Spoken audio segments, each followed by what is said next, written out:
Ang mas masaklap pa rito actually, Manong Egay, dun sa mga pinapalad na mga bagong politiko, mga kabataan na nakakapasok po sa hanay ng politika. Maprinsipyo sa una, pero kalaunan ay hindi pa nagkakaroon ng 3 taon, sumasama dun sa maling sistema dahil nga karamihan dun sa mga dinadatnan po nila mga bugok sa hanay po ng lipunan, Manong Egay. Kaya kailangan ho talaga, sir, ng isang leader na sabi ko nga kanina, yung moral ascendancy talaga na pangunahan ng buong probinsya ng Cagayan, at yun ay walang iba ho kundi sa katauhan ninyo, Manong Egay. Alam mo, hindi ko naman minimenos yung mga nasa kabila, pero kayo na ang magsabi. Alam niyo naman kung saan ang pinanggalingan nila, ano ang klase ng pamilya nila, ano ang klase ng mga anak nila, ano ang mga natapos nila, ano mga experience nila. Ganun ba yung tale of the tape? Siguro pag-isipan po natin yun. Kasi ang dami natin hinaharap na problema. Security problem, problema sa West Philippine Sea, financial problem, baka magkaroon ng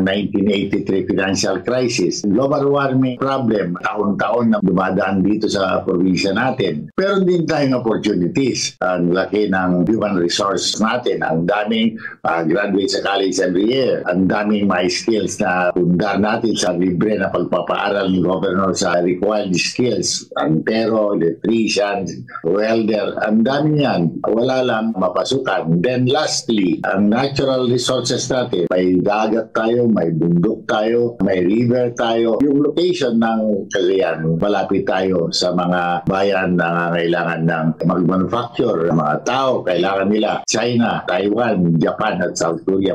Tayo pinakamalapit ng probinsya sa buong Pilipinas. Pero hindi na take advantage ng Cagayano. Bakit? Iba kasi ang nasa isip ng mga politiko natin. Isa lang ang nagkaroon ng magandang vision para yan, ang Governor Mamba. Gusto niya maging gateway ang Cagayan ng buong northern gateway ng Cagayan, Pilipinas. Yan po ang dapat natin gawin. Yan din ang gustong sabihin sa inyo ng One Cagayan.